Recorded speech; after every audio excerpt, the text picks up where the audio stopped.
সহজ লেসনে তোমাদের সকলকে স্বাগত। আজকের এই ভিডিওতে আমরা সপ্তম শ্রেণীর প্রথম পর্যায়ক্রমিক মূল্যায়ন পরীক্ষার বাংলাদেশের মোস্ট ইম্পর্টেন্ট কিছু এমসিকিউ প্রশ্ন এবং তাদের উত্তর সম্পর্কে আলোচনা করব।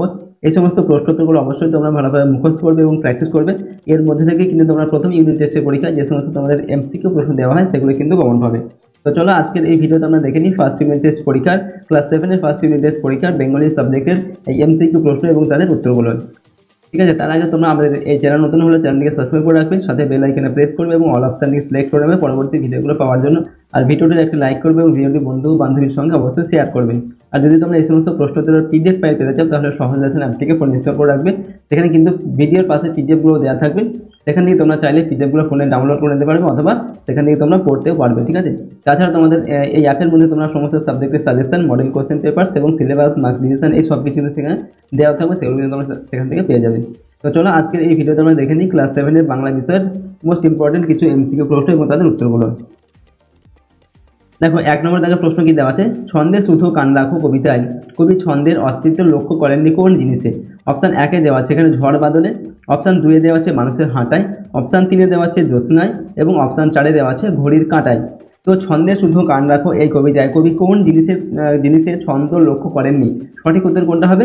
অপশান 2-এরটা হবে, মানুষের হাঁটায় তিনি কোনো ছন্দের অস্তিত্ব লক্ষ্য করেননি। ঠিক আছে, বাকি সবগুলোতে তিনি ছন্দের অস্তিত্ব লক্ষ্য করেছেন। এরপর হচ্ছে 2 নম্বর দাগে গণেশের স্ত্রী কাজ করতেন। অপশান 1 হচ্ছে টোকিওতে, অপশান 2-এ দেওয়া আছে ব্যাঙ্গালোরে, অপশান 3-এ দেওয়া আছে ক্যালিফোর্নিয়াতে এবং অপশান 4-এ দেওয়া আছে টরেন্টোতে। তো গণেশের স্ত্রী কোথায় কাজ করতেন? উত্তর হবে অপশান 3-এরটা ক্যালিফোর্নিয়ায়। ঠিক আছে, এটা হচ্ছে পাগলা গণেশ থেকে তোমাদের দেওয়া হয়েছে প্রশ্নটিকে। ঠিক আছে, তো গণেশের স্ত্রী কোথায় কাজ করতেন? না ক্যালিফোর্নিয়ায়। পরের প্রশ্ন দেখো 3 নম্বর দাগে, গণেশবাবু কলকাতার সায়েন্স কলেজে পড়াতেন। অপশান 1-এ দেওয়া হচ্ছে মাইক্রোবায়োলজি, অপশান 2-এ দেওয়া হচ্ছে মাইক্রো ইলেকট্রনিক্স, অপশান 3 হচ্ছে মলিকুলার সায়েন্স এবং অপশান 4-এ দেওয়া আছে কেমিস্ট্রি। তো গণেশবাবু কলকাতার সায়েন্স কলেজে পড়াতেন, কি পড়াতেন? উত্তর হবে অপশান 2-এরটা মাইক্রো ইলেকট্রনিক্স পড়াতেন। ঠিক আছে, এটাও হচ্ছে পাগলা গণেশ থেকে তোমাদের দেওয়া হয়েছে প্রশ্নটিকে। পরের প্রশ্ন দেখো 4 নম্বর দেখে, বন কোন জাতীয় শব্দ? এখানে অপশান 1-এ দেওয়া আছে তৎসম, অপশান 2-এ দেওয়া আছে তদ্ভব, অপশান 3-এ দেওয়া আছে অর্ধ তৎসম এবং অপশান 4-এ দেওয়া আছে দেশি। তো বন কোন জাতীয় শব্দ? সঠিক উত্তর হবে অপশান 1-এরটা, বন হচ্ছে একটি তৎসম শব্দ। ঠিক আছে, এরপর 5 নম্বর দেখে, বঙ্গদেশের বাইরের বিভিন্ন দেশীয় ভাষা থেকে বাংলা ভাষায় প্রবেশ করা শব্দকে বলা হয়। অপশান 1 হচ্ছে দেশি শব্দ, অপশান 2-এ দেওয়া আছে প্রাদেশিক শব্দ, অপশান 3-এ দেওয়া আছে বিদেশি শব্দ এবং অপশান 4-এ দেওয়া আছে তৎসম শব্দ। তো বঙ্গদেশের বাইরের বিভিন্ন দেশীয় ভাষায় বাংলা ভাষায় যখন প্রবেশ করে তখন সেই শব্দগুলোকে কী বলা হয়? অপশান 3-এরটা সঠিক উত্তর হবে, তখন সেগুলোকে বলা হয় বিদেশি শব্দ। ঠিক আছে, বাংলার বাইরে থেকে যে সমস্ত শব্দ বাংলাতে প্রবেশ করেছে আর কি, এগুলো হচ্ছে বিদেশি শব্দ। 6 নম্বর জায়গায় হচ্ছে মন্দ কথায় মন না দিয়ে কবি কোথায় মন দিতে বলেছেন? অপশান 1-এ দেওয়া আছে গানে, অপশান 2 হচ্ছে ছন্দে, অপশান 3-এ দেওয়া আছে কবিতায় এবং অপশান 4-এ দেওয়া আছে নাটকে। তো মন্দ কথায় কান না দিয়ে কবি কোথায় মন দিতে বলেছেন? উত্তর হবে অপশান 2-এরটা, ছন্দে মন দিতে বলেছেন। ঠিক আছে, মন্দ কথায় কান না দিয়ে কবি ছন্দে মন দিতে বলেছেন। এরপর 7 নম্বর দেখে, মনের মাঝে মজা জমে উঠলে জীবন হবে। অপশান 1 হচ্ছে আনন্দপূর্ণ, অপশান 2-এ দেওয়া হচ্ছে দুঃখপূর্ণ, অপশান 3-এ দেওয়া হচ্ছে পদ্যময়, অপশান 4 হচ্ছে কাব্যময়। তো মনের মাঝে মজা জমে উঠলে জীবন হবে কীরকম? পদ্যময়। ঠিক আছে, অপশান 3-এরটা সঠিক উত্তর হবে। এরপর হচ্ছে 8 নম্বর দাগে, মক্ষিকা কোথায় পড়লে গলে যায় না? অপশান 1-এ দেওয়া আছে পুকুরে, অপশান 2 হচ্ছে ডোবায়, অপশান 3-এ দেওয়া আছে অমৃত হ্রদে, অপশান 4-এ দেওয়া আছে নদীতে। তো মক্ষিকা কোথায় পড়লে গলে যায় না? উত্তর কী হবে? অমৃত হ্রদে, অপশান 3-এরটা হবে সঠিক উত্তর। ঠিক আছে, 9 নম্বর দাগে, নরকুলে কে ধন্য?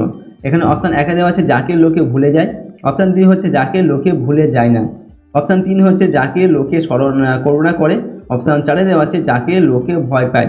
তো নরকুলে কে ধন্য? উত্তরটা হবে অপশান 2, অর্থাৎ যাকে লোকে ভুলে যায় না। ঠিক আছে, যাকে সবাই মনে রাখে সেই হচ্ছে নরকুলে ধন্য।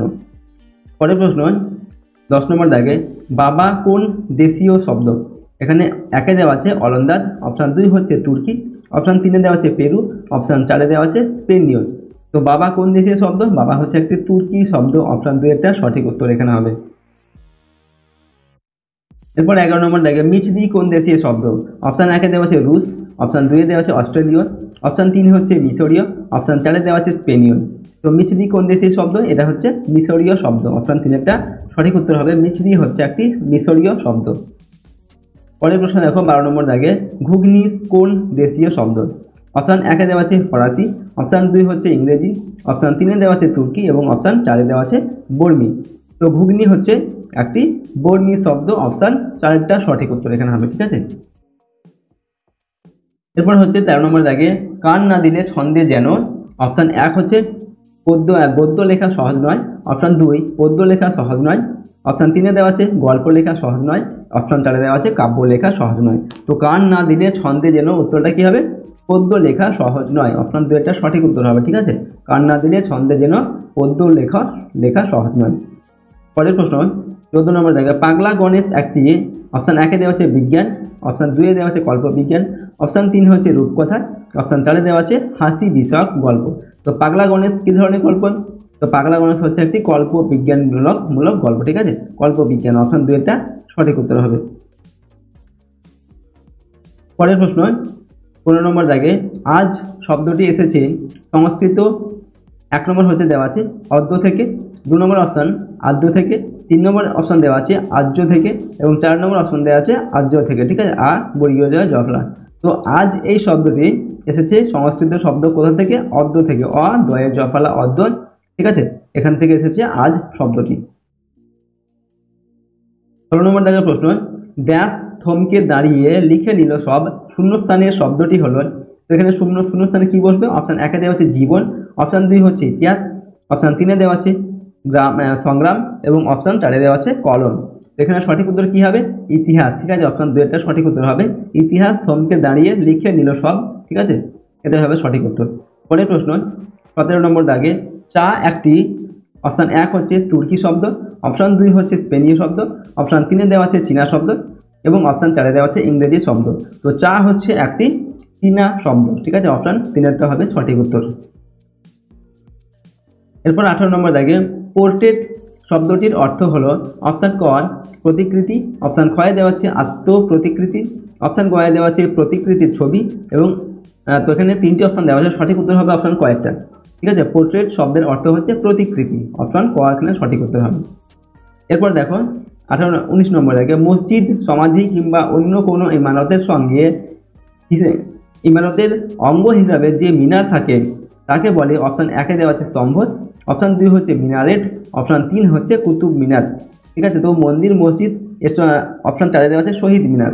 তো মসজিদ, মন্দির কিংবা অন্য কোনো ইমারতের অঙ্গ হিসাবে যে মিনার থাকে তাকে বলা হয় মিনারেট, অপশন 2 একটা এখানে সঠিক উত্তর হবে।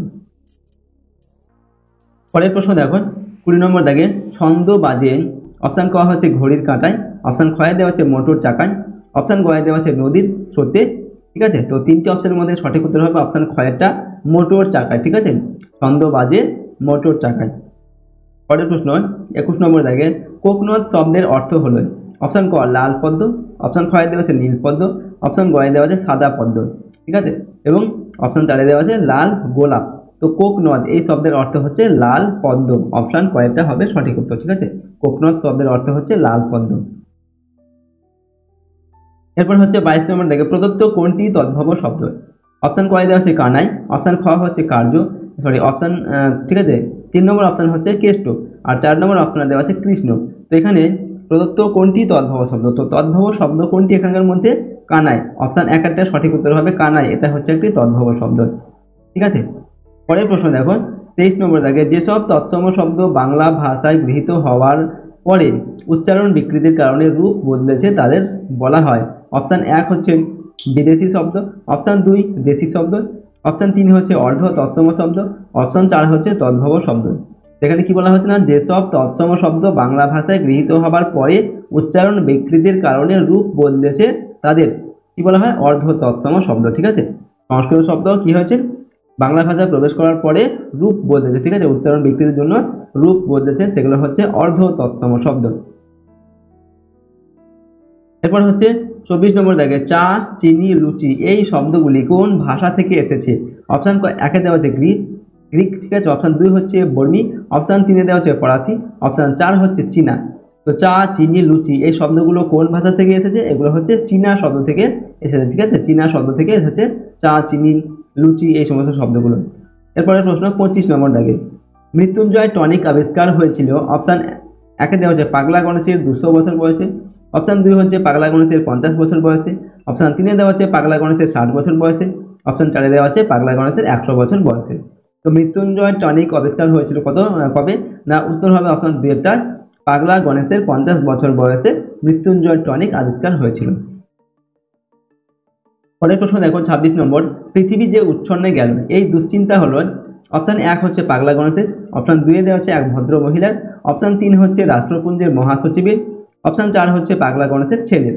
তো পৃথিবী যে উচ্ছন্নে গেল এই দুশ্চিন্তা কার হয়েছিল, এটা হয়েছিল রাষ্ট্রপুঞ্জের মহাসচিবের, অপশান 3টা সঠিক উত্তর হবে। ঠিক আছে, পরের প্রশ্ন 27 নম্বর দাগে, এখানে বলা হচ্ছে ছন্দ শুনতে হলে ভুলতে হবে, অপশান 1 হচ্ছে ধন্ধ, অপশান 2 দেওয়া আছে দ্বন্দ্ব, অপশান 3 হচ্ছে অঙ্গ, অপশান 4 দেওয়া আছে যুদ্ধ।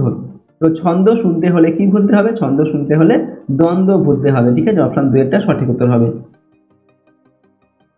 পরের প্রশ্ন 28 নম্বর দাগে, ঘড়ির কাঁটার ছন্দে বাঁধা, অপশান 1 দেওয়া আছে জাহাজ, অপশান 2 হচ্ছে দিনরাত্রি, অপশান 3 দেওয়া আছে রেলগাড়ি এবং অপশান 4 দেওয়া আছে সকাল বিকাল। তো ঘড়ির কাঁটার ছন্দে বাঁধা কি, অপশান 2টা সঠিক উত্তর হবে দিন রাত্রি। ঠিক আছে, ঘড়ির কাঁটার ছন্দে বাঁধা দিন রাত্রি।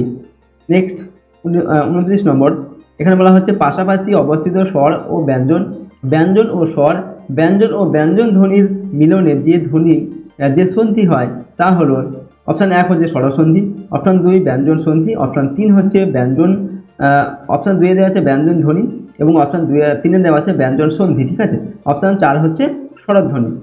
তো পাশাপাশি অবস্থিত যখন স্বর আর ব্যঞ্জন, ব্যঞ্জন আর স্বর, ঠিক আছে, ব্যঞ্জন ও ব্যঞ্জন এই ধ্বনির মিলনে যখন সন্ধি হয় তখন সেটাকে বলা হয় ব্যঞ্জন সন্ধি, অপশান 3টা সঠিক উত্তর হবে। ঠিক আছে, পরের প্রশ্ন দেখো 30 নম্বর দাগে, চড়ুই পাখির প্রাণ এর অর্থ হলো, অপশান 1 দীর্ঘজীবী, অপশান 2 হচ্ছে ক্ষণজীবী, অপশান 3 হচ্ছে নগণ্য ব্যক্তি, অপশান 4 দেওয়া আছে বুদ্ধিজীবী।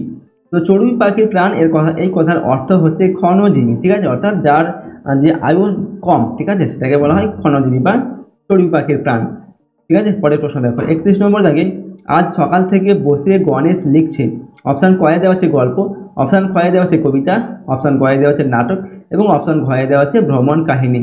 তো আজ সকাল থেকে গণেশ কি লিখছে, উত্তর হবে কবিতা, অপশান খয়েরটা হবে সঠিক উত্তর। ঠিক আছে, আজ সকাল থেকে গণেশ বসে কবিতা লিখছে আর কি। পরের প্রশ্ন 32 নম্বর দাগে, রামানন্দ চট্টোপাধ্যায় কোন পত্রিকার সম্পাদক ছিলেন, অপশান ক সাধনা, অপশান খ হচ্ছে বঙ্গদর্শন, অপশান গ দেওয়া আছে প্রবাসী এবং অপশান ঘ দেওয়া আছে হিতবাসী।